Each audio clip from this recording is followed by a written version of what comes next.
పాక్ కాల్పుల్లో వీరమరణం పొందిన వీర జవాన్ మురళీ నాయక్ అంత్యక్రియలు నేడు జరగనున్నాయి. సత్యసాయి జిల్లా కళ్లి తండాలో సైనిక లాంఛనాలతో మురళీ నాయక్ అంత్యక్రియలు జరగనున్నాయి. జమ్మూ కాశ్మీర్ నుంచి బెంగళూరుకు విమానంలో మురళీ నాయక్ మృతదేహం వచ్చింది. అక్కడి నుంచి కళ్లి తండాకు రోడ్డు మార్గం ద్వారా మృతదేహాన్ని తరలించారు. శుక్రవారం మురళీ కుటుంబ సభ్యులను ఫోన్లో పరామర్శించి ధైర్యం చెప్పారు వైఎస్ఆర్సీపీ అధినేత వైఎస్ జగన్. ఈ నెల 13న కళ్లి తండాలో మురళీ ఇంటికి వెళ్లి కుటుంబ సభ్యులను వైఎస్ జగన్ పరామర్శించనున్నారు.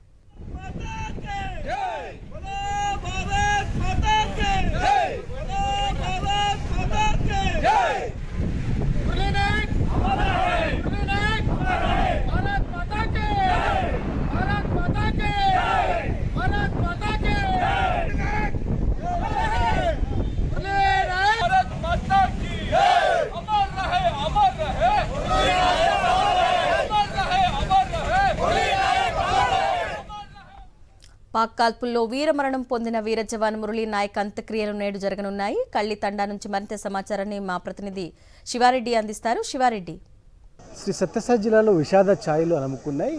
భారత్ పాకిస్తాన్ యుద్ధంలో వీరమరణం పొందిన మురళీ నాయక్ మృతదేహానికి మరి కాసేపట్లోని అంత్యక్రియలు ప్రారంభం కానున్నాయి. ఇప్పటికే అన్ని ఏర్పాట్లను అధికారికంగానే పూర్తి చేసిన పరిస్థితి కనిపిస్తోంది. ఆర్మీ అధికార లాంఛనాలతో, అదేవిధంగా రాష్ట్ర ప్రభుత్వ అధికార లాంఛనాలతో అంత్యక్రియల కార్యక్రమం జరగనుంది. ఎందుకంటే గత 4 రోజుల కిందట భారత్ పాకిస్తాన్ సరిహద్దుల్లో జమ్మూ కాశ్మీర్లో విరోచితంగా పోరాడుతూ పాకిస్తాన్ ముష్కరులు, అదేవిధంగా సైనికుల కాల్పుల్లో వీరమరణం పొందారు మురళీ నాయక్. ఈయనది శ్రీ సత్యసాయి జిల్లా పెనుకొండ నియోజకవర్గం గోరంట్ల మండలం కల్లితాండ గ్రామానికి చెందినవారు. 25 సంవత్సరాల మురళీ నాయక్ మృతి చెందడం, అదేవిధంగా ఒక్కగానొక్క కొడుకు దేశ సరిహద్దుల్లో దేశం కోసం ప్రాణాలు అర్పించడంతో ఆ కుటుంబం పూర్తి స్థాయిలో విషాదం అలుముకున్న పరిస్థితి కనిపిస్తోంది. స్థానికంగా వలస కూలీగా బాంబేలో జీవనం సాగిస్తూ ఉన్న ఈ కుటుంబానికి సంబంధించి ఒక్కగానొక్క కొడుకు మురళీ నాయక్ అయితే అత్యంత ఇష్టంతో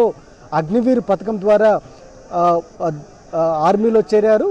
మూడు సంవత్సరాల కిందట. మరో సంవత్సరం మిగిలి ఉండగానే ఇక్కడ పూర్తి స్థాయిలో దేశ సరిహద్దుల్లో ప్రాణాలు అర్పించడం, అదేవిధంగా దేశం కోసం ప్రాణాలు అర్పించడం పూర్తి స్థాయిలో విషాదం అలుముకున్న పరిస్థితి కనిపిస్తుంది. అందుకే జమ్మూ కాశ్మీర్ నుంచి బెంగళూరుకి మృతదేహం చేరుకుంది. అక్కడి నుంచి రోడ్డు మార్గం ద్వారా కలితాండకు నేను రాత్రి చేరుకున్న సందర్భంలో వేలాది మంది ప్రజలు, అదేవిధంగా దేశభక్తులు పూర్తి స్థాయిలో నివాళులు అర్పించిన పరిస్థితి కనిపిస్తోంది.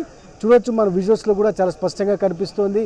పెద్ద సంఖ్యలో శ్రీ సత్యసాయి జిల్లా నుంచి, అదేవిధంగా గోరంట్ల మండలం నుంచి, ఇతర ప్రాంతాల నుంచి పెద్ద ఎత్తున తరలి వస్తున్న పరిస్థితి కనిపిస్తోంది. ఒకవైపున ప్రజాప్రతినిధులు కావచ్చు, మరోవైపున స్థానిక ప్రజలు కావచ్చు మురళీ నాయక్ మృతదేహానికి నివాళులు అర్పిస్తున్న పరిస్థితి కనిపిస్తోంది. ఎందుకంటే దేశం కోసం ప్రాణాలు అర్పించి వీరమరణం పొందిన మురళీ నాయక్ మృతదేహానికి నివాళులు అర్పించి ఆయన్ని చివరి చూపు చూడాలన్న ఆకాంక్ష ఇక్కడున్న ప్రజల్లో కనిపిస్తుంది. అందుకే పెద్ద సంఖ్యలో ప్రజలు తరలి వస్తున్న పరిస్థితి చాలా ప్రస్ఫుటంగా కనిపిస్తుంది. మరోవైపున ఈ నెల 13వ తేదీన వైఎస్ఆర్ కాంగ్రెస్ పార్టీ అధ్యక్షులు, మాజీ ముఖ్యమంత్రి వైఎస్ జగన్మోహన్ రెడ్డి కూడా ఇదే ఆ గ్రామానికి రానున్నారు.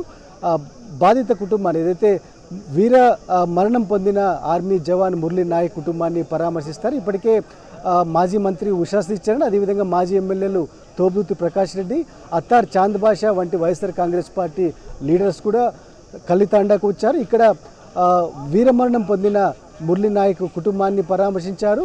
మృతదేహానికి పూర్తి స్థాయిలో నివాళులు అర్పించిన పరిస్థితి కనిపిస్తోంది. మరి కాసేపట్లోనే అంత్యక్రియలు అధికార లాంఛనాలతో ప్రారంభం కానున్నాయి. దేశం కోసం ప్రాణాలు అర్పించిన మురళీ నాయక్ కుటుంబానికి ఘనంగా నివాళి అర్పించే పరిస్థితి కనిపిస్తోంది. Okay Shiva Reddy, thank you.